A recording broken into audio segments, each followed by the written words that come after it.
नमस्कार, मैं डॉक्टर रीनू अरोड़ा आज आपके सामने फिर से उपस्थित हूँ कुछ नए विचार, कुछ नई भावनाएं लेकर। हम अक्सर कुछ ऐसे लोगों की तलाश में रहते हैं, कुछ ऐसे दोस्तों के साथ अपने सुख दुख साझा करते हैं जिन्हें हम मानते हैं कि वो सबसे हमारे बहुत करीबी हैं और अपनी निजी ज़िंदगी की बातें भी उनके साथ शेयर कर लेते हैं।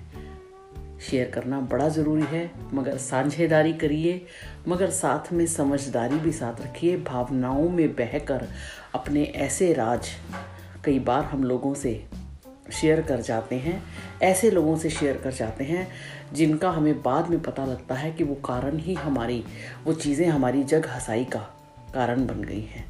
शेयरिंग की ज़रूरत, कंधे की ज़रूरत हर व्यक्ति, हर इंसान को है, पर किसके साथ कब कितनी बातें शेयर करें, क्या पहचान रखें कि वो हमारी बात बाहर नहीं जाएगी, कितना हमें भावनात्मक रूप से दूसरे पर निर्भर होना चाहिए, इन सब बातों को मैं आपके साथ शेयर करूंगी कि किन बातों का ध्यान रखते हुए हमें अपने दुख को साझा करना है।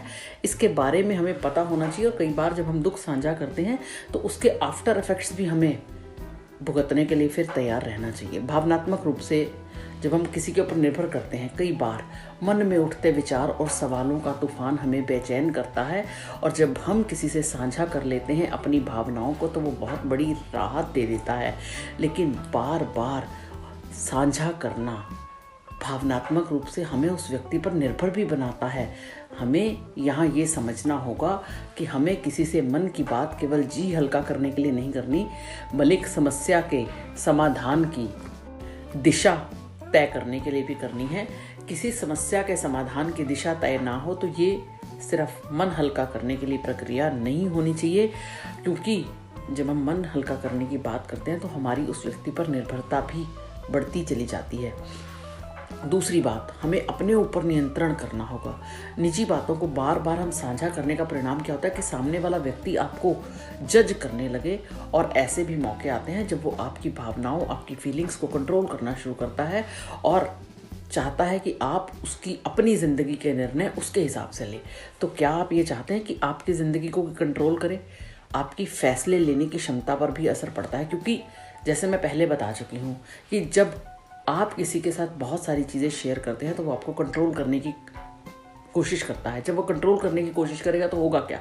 आप अपने फैसले खुद से नहीं ले पाएंगे, क्योंकि भावनात्मक रूप से आप सामने वाले के ऊपर डिपेंड हो चुके हैं। तो आप क्या चाहते हैं? आप किसी पर डिपेंड रहें या अपने फैसलों को खुद लें? कितनी बात कब किससे शेयर करें, ये आपके ऊपर निर्भर करता है। सबसे बड़ी बात यहाँ पे ये हो सकती है कि यदि हमें अपनी कोई समस्या बार बार किसी से साझा करनी पड़ रही है तो हम शायद अपनी समस्या को पहचानने में चूक कर रहे हैं। हमें समझ नहीं आ रहा कि हमारी समस्या क्या है, क्योंकि समस्या साझा करने की अगली सीढ़ी क्या है? उसका समाधान खोजना। और यदि हम दूसरी सीढ़ी तक नहीं पहुंच पा रहे तो शायद हमारे पहले कदम में कुछ कमी रह गई है। सबसे पहले ईमानदारी से अपनी समस्या को पहचानें, अपने आप से प्रश्न करें कि वाकई में ही जिन चीज़ों के बारे में हम दूसरे लोगों से साझा कर रहे हैं वो समस्या है भी या नहीं, या हम ही उसे अपने दिलो दिमाग में समस्या बनाकर बैठे। और अगर समस्या है तो जिस व्यक्ति के साथ हम साझा कर रहे हैं अपनी चीज़ों को, वो हमें कोई सही हल देने में सक्षम है भी या नहीं, या वो हमें और उलझाव में डालता चला जा रहा है। तो इसलिए समस्या का समाधान भी ऐसे व्यक्ति के साथ करना जरूरी है जो वाकई ही आपकी समस्या को सुनकर आपको सही सुझाव दे सके। बातें साझा करने के लिए अक्सर हम लोग अपने परिवार के सदस्यों या किसी मित्र को खोजते हैं, लेकिन ये भी जरूरी है कि आपकी परेशानी के मूल विषय के बारे में उसकी राय क्या है। अक्सर क्या होता है, जब हम किसी बड़े से बात करते हैं तो वो किसी पूर्वाग्रह से ग्रसित है, किसी छोटे से बात करते हैं तो उसको उतनी समझ नहीं है। परेशानी से आप जूझ रहे हैं, क्या वो आपकी जगह पर आकर उस परेशानी का हल दे पाएगा? और यदि आप इस चीज़ से वाकिफ है कि आपकी समस्या क्या है तो एक बार ठंडे मन से बैठिए, सोचिए समस्या क्या है, क्या हम इसका हल ढूंढ सकते हैं, क्या इस समस्या को ख़त्म कर सकते हैं। अगर ख़त्म कर सकते हैं तो उस हल को ढूंढे, किसी के पास जाने की जरूरत नहीं।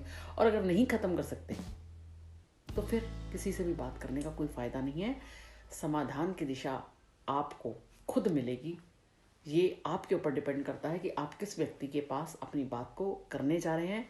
इसलिए बातें साझा कीजिए, मन का बोझ हल्का कीजिए, मगर साझेदारी जब करते हैं तो समझदारी बड़ी ज़रूरी है, वो चाहे फिर बिजनेस की साझेदारी हो या दिल की साझेदारी हो। इन्हीं शब्दों के साथ अपनी वाणी को विराम दूंगी। अगर वीडियो पसंद आई है तो अन्य लोगों के साथ शेयर करना ना भूलिएगा। मुझे ट्विटर, इंस्टाग्राम, यूट्यूब, फेसबुक सब पे फॉलो कर सकते हैं। धन्यवाद।